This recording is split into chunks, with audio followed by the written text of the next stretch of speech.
Hello, সবাই কেমন আছে? আমি তো ভালোই আছি। চলে এলাম আজকে কী রান্না করেছি সেটাই তোমাদের সাথে শেয়ার করতে। তো প্রথমেই সকালের জলখাবার সেখানে করেছিলাম আলু কড়াইশুঁটি ধনেপাতা দিয়ে তরকারি আর সাথে রুটি। তারপরে এই দুপুরের রান্নাবান্না আলু পেঁয়াজ কলি ভাজা আর শুধু আলু ভাজা, যেটা আমার হাজব্যান্ড আর ছেলের জন্য, কেন কি ওরা পেঁয়াজ কলি খেতে চায় না, সেই জন্য তারপরেই করে নিলাম পালং শাক দেখতেই পেলে বেগুন দিয়ে। আর এদিকে মুসুর ডালটা সেদ্ধ বসিয়ে দিলাম। মুসুর ডালটা আমাদের বাড়িতে ফোড়ন দিয়ে সবাই খেতে চায় না, সেই জন্য একটু সেদ্ধই রেখেছি। সেদ্ধ দিয়ে কাঁচা তেল ছড়িয়ে দিয়ে খেলে সবাই খেয়ে নেয়, আর যেটা আমারও খুবই ভালো লাগে মুসুর ডাল সেদ্ধ খেতে। গরম ভাতে মুসুর ডাল সেদ্ধ হলে দেখবে খাওয়াটা ভালো লাগে। আর আমি রান্না করব, সাথে থাকবে না বাটা, সেটা কি হয়, তো করে নিয়েছিলাম শিম বাটা। আমার যেন বাটা হলে আর কিছুই লাগে না, আমার একটা বাটা মনে প্রতিদিনের জন্য লাগেই। আমি একটু হলেও বাঁচিয়ে রেখে দিই যাতে পরের দিন আবার খাবো।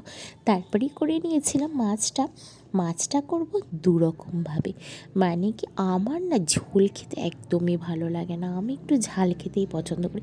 তাই বলে পেঁয়াজ দিয়েও মাছ খেতে আমার ভালো লাগে না, আমি একটু সর্ষে বাটার ঝাল খেতে বেশি পছন্দ করি।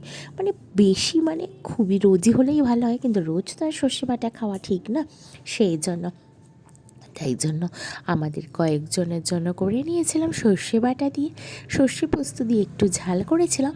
আর ওদিকেও করেছিলাম শীতকাল একটু ঝোলও করেছিলাম, কেন কি আমার শ্বশুরমশাই একদমই ঝাল খেতে পছন্দ করে না, বিশেষ করে সর্ষে বাটা।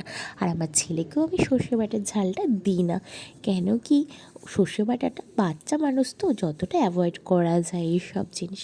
তাই জন্য আমাদের জন্য করে নিয়েছিলাম সর্ষে পোস্ত বাটা দিয়ে ঝাল, আর ওদের জন্য করেছিলাম শীতকাল যেহেতু অনেক সবজি, আলু ফুলকপি শিম বেগুন বড়ি দিয়ে পাতলা মাছের ঝোল। এই ঝোলটা খেতে কিন্তু ভালোই লাগে গরম গরম, কিন্তু তাহলেও আমার যেন দুপুরের লাঞ্চ একটু ঝাল ঝাল হলে বেশি পছন্দ করে।